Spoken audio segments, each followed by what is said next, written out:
Hey everyone, Mike from Just Watch, back with another Just Watch review. Finally, the one a lot of you have been waiting for. We are going to do the direct comparison between the Tudor Black Bay Black, reference number 79230N, and a Rolex Submariner, reference number 114060. Tons of history with these two watches. They both have been around for 5+ decades. They both share a lot of commonalities, and there's a couple of things that might surprise you that separate them as well. Anyways, let's get these watches under the lights, take a look, and go from there. All right, everyone, thanks for tuning in. All right, so here we are under the lights with the Tudor Black Bay Black, reference number 79230N, and the Rolex Submariner, reference number 114060. We're going to do direct comparison between these two watches. We're going to start out with the case. The Tudor Black Bay Black is a 200-meter water-resistant oyster-style case, of course. The Rolex Submariner is a 300-meter water-resistant, also oyster-style case. The material on the Tudor is, I actually did some research. I could not find what the exact blend of stainless that they are using is. I would guess it's probably a 3 series stainless steel.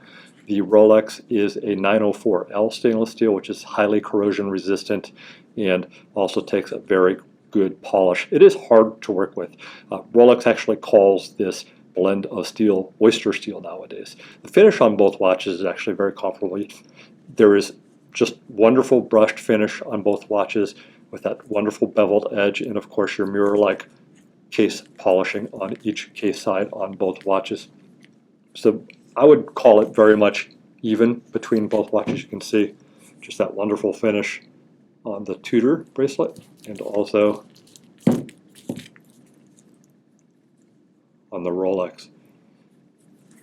Your case sides, like I said, wonderful mirror-like polish on both case sides. Bear in mind, I have had these on the wrist for a little bit of time, so there are a few little nicks and marks here and there, but nothing major.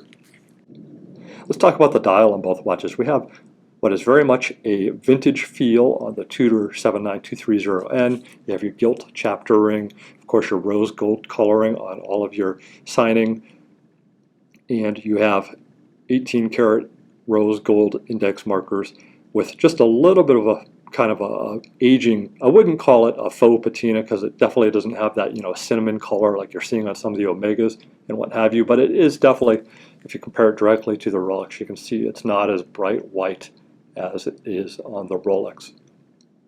The Rolex dial is a gloss black, very crisp and very contrasty dial. It is the maxi dial, so you have a little bit larger index markers. If you compare the two directly here, you can see the difference between the two. I think it really stands out. You also have the longer triangle at the 12 on the Tudor, which is much more in line with vintage timepieces from both of these companies.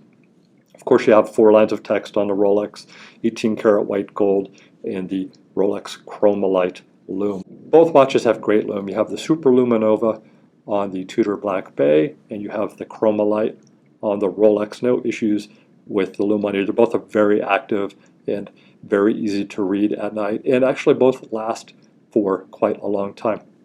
Crystal on both watches, let's compare the crystal. The Tudor Black Bay has a crystal very much in line with vintage Rolexes of old. You can see that it has that nice step up out of the bezel and then just a slight dome to it. I really enjoy that look, actually, where the Rolex is a much flatter profile. You can see barely steps up out of the bezel at all and just a very flat, almost no dome at all. So there's your difference on the two bezels, both of course sapphire crystals. Let's talk about the bezels on these two watches now. So the Tudor Black Bay Black has an aluminum insert, 60-click bezel, where the Rolex has a Cerachrome insert, 120-click bezel. The Cerachrome is actually really cool. It's a very hard, scratch-resistant surface. The numbers and markers are etched in, and then they are PVD filled with platinum. The Tudor Black Bay has a traditional kind of a matte finish aluminum insert. The action between the two is quite different though. You have a 60-click bezel on the Tudor, and it's just a wonderful bezel action. Still my favorite dive watch bezel action of any other watches that I've tried. It's just a wonderful feel, no resistance at all, just bearing in the tactile feel of each click, where your Submariner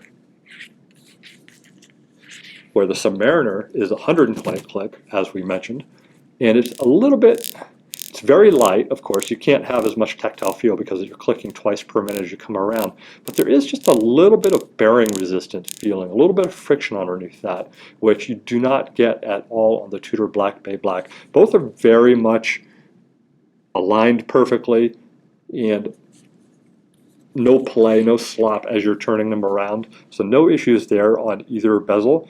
I just prefer the 60 click and the feel on the Tudor Black Bay bezel over the Rolex. The handset, of course, both iconic handsets on each watch. You have the snowflake handset on the Tudor Black Bay, very long minute hand, that reaches well into the minute track. Very large handset. You can see the handset's actually quite a bit larger than what you have on the Rolex. It's also very easy to read. The second hand is actually much more substantial on the Tudor as well. The Rolex features the Mercedes handset, of course, the iconic Mercedes handset has been duplicated so many times. It is a finer, a little bit smaller handset, still very easy to read, especially with the amount of contrast you have in the dial. Of course, both handsets are made of gold. It's a rose gold on the Tudor Black Bay and an 18 karat white gold on the Rolex. The crowns on both of these watches are very comparable. As far as looks goes, they're very different, but as far as operation goes, they're very similar. So the large crown threads down into a black aluminum tube. You have the Tudor rose engraved down into the end there, and that is backfilled with black lacquer. The Rolex, of course, features very substantial crown guards and a little bit more aggressive machining on the outside for grip. And the Rolex coronet, right there, you can see very well. As far as actual operation goes on each crown, very similar as far as when you're threading, unthreading, when you're seating it down, and actual making time changes. It's very positive, precise, everything that you would expect in watches of this quality. So no problem with either crown. Very precise and easy to operate, and very secure feeling when you're threading both down into the fully locked position. Let's talk about the two movements now. So the Tudor features the MT5602 in-house movement, vibrates at 28,800 vibrations per hour. It is COSC certified, which means it runs at -4 to +6 seconds a day. Features a 70-hour power reserve, paramagnetic, balance spring, balance bridge, all the good stuff that you want in a movement. The Rolex features a 3130, which is a time-tested and proven movement. Vibrates along at 28,800 vibrations per hour, just like the Tudor. Features a 48-hour power reserve, and it is superlative chronometer rated, which means that it's held to a +2, -2 rate. Can't be any slower or faster than + or -2 seconds per day. And then it is cased up and tested again, and it has to maintain that standard or the watch does not leave the factory. And that's where the superlative chronometer comes from. If you compare the two dials, you'll see you have superlative chronometer versus officially certified, so there is a little bit of a difference there on the dial markings. As far as how each watch performs, the Tudor Black Bay runs at 2 seconds fast per week. The Rolex runs at 14 seconds fast per week. So a little bit of a difference there as far as the performance of the movement goes. Both are well within standards as outlined by their manufacturers. It just happens to be that this Tudor is incredibly accurate and just running magnificently. And I've actually heard from more than a few people who own the same watch, they are experiencing similar performance. So I'd love to hear from you guys as far as if anybody owns either or both of these watches, what sort of performance you are getting from them. Like I said, I've heard from quite a few people with the Tudor that they are getting very similar performance to what I am experiencing with this watch. Let's talk about the bracelets now. So we have a 22mm solid end link lug width on the Tudor versus a 20mm with solid end links on the Rolex. Much sleeker bracelet on the Rolex because of the taper that it makes. You can see the difference how much that tapers down. It also starts out thinner. Neither bracelet is a problem for me. I think they're both very comfortable to wear, very nicely machined and scalloped out. The Tudor features a traditional twin lock style. A little tough with the gloves on there, but you see it comes out in just wonderful machining and polish on the inside. And I like how Tudor incorporated the crown logo down into the back of that clasp. And of course, you have the rivet style. Very nicely scalloped and machined on the inside too, so it doesn't catch arm hair, and it breathes very nicely. But where the Rolex really has it all over the Tudor is in the clasp. So you have crown here, the coronet, the 5-point coronet, sticking out of the back of there, that very high polish, and you notice that there's no micro adjust pins. It's because it's all built in underneath. So what I really like about this bracelet is, first off, that spring action there for the release, so it closes very securely. It can't really open until you pop that spring action. Very beautiful finishing on the inside, of course, as you would expect. And then the best part is the glide lock right here.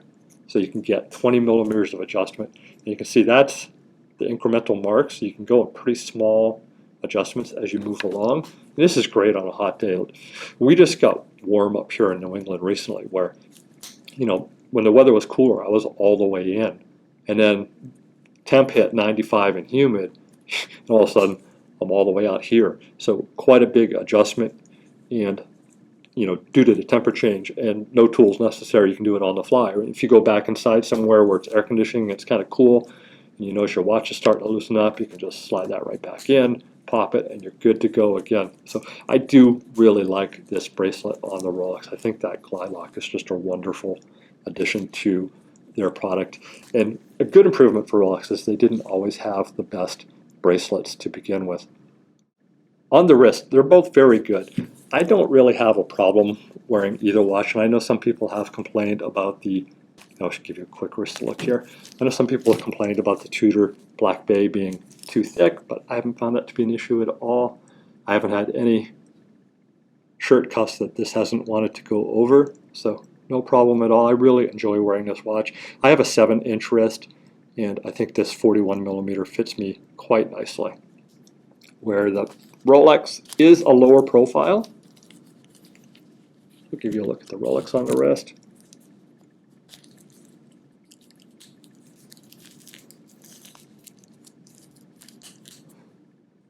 And there's the Rolex. And the Rolex is a 40 millimeter. Much lower profile. Actually might have left that bracelet a little on the tight side, but that's okay for this purpose. You can see how much flatter that sits on the wrist, but no issue either at all. I really enjoy the size of the Rolex and actually the Tudor. I think they're both kind of in my sweet spot at that 40 to 41 millimeter size. Definitely enjoy wearing those. The overall appearance on both watches, the aesthetic, I think is very strong on both. They are very different. Definitely have a vintage appearance on the Tudor with a little bit of a fade to the dial and the gilt chapter ring, and of course the gold signing and index markers. The large crown, the 8 millimeter large crown without crown guards, and the red triangle definitely takes you back to, the Tudors and the Rolexes of the 1950s, most noticeably the 6538, where the Rolex very modern and clean. And it's funny to say modern and clean, where this dial has, it's changed a little bit over the decades, but you still, somebody from the 1950s saw this dial, I think they'd recognize it for what it is. But it's still, I think, with the color combo, that real deep glossy black and that bright white, that crisp clean dial, I think that definitely gives it a more modern feel. And of course, this bezel does that as well with the platinum inlay and just a nice gloss to it. Overall direct comparison. Now I have to, as far as the timing goes, I'm just comparing these two watches. Like I said, I want to hear from you guys as far as what you're experiencing with accuracy, but I have to give it to the Tudor, where it's running 12 seconds per week more accurately. I personally find the dial on this watch a little bit easier to read. I like the bezel action better on the Tudor, and I do like the vintage vibe to it. It's, just warm and just nice on the wrist. I know that's not for everybody, but for me personally, I do like the vintage feel over this kind of clean, cooler, more modern. Also love, really strong, that this watch is less than half the price of the Rolex. That's really hard to beat. If you're shopping for a watch, you can buy 2 of these and still have money left over. On the Rolex, of course, the strength is the brand. You know that the watch is always going to hold its value, and you're probably going to be able to sell it 20 years from now for more than you paid for it, which is pretty incredible to think about. You have 100 meters more water resistance. You have a higher grade of stainless steel, the glide lock bracelet clasp, which has it all over the Tudor, and as we mentioned, the Rolex cachet, the icon. So there you have it. That is the direct comparison between the two watches. Like I said, I wouldn't advise against purchasing either watch, and I think it's partly functions on what you want in a watch, what you want to spend. If you don't want to have the Rolex brand name on your wrist, which I know some people don't, but you still want a very high quality Swiss watch, which isn't going to set people off or make them think you're a snob, definitely go with a Tudor. Tudor's much more under the radar than the Rolex is as far as brand recognition goes. Although they are getting there with their marketing that they're doing. You're seeing some very high-profile people representing the brand now, and Tudor is doing a lot of work to change that. So it'll be interesting to see where this brand is 10 years from now. I'm actually interested to see where this watch is 10, 20, 30 years out too, as far as resale value and collector's value. I think it'll be pretty high. I think it'll be pretty good. But anyways, you would enjoy either watch immensely if you wear them. I definitely highly recommend wearing both. Little differences between both, but still nothing that would make you shy away from purchasing. So everyone, thank you again for tuning into this episode, and we definitely greatly appreciate it. If this is your first time checking us out, please do hit that subscribe button. Also, please do hit that like, and definitely let's keep the talks going as far as what you guys are experiencing with your watches. Love to hear from you guys. All right, everybody, thanks for tuning in.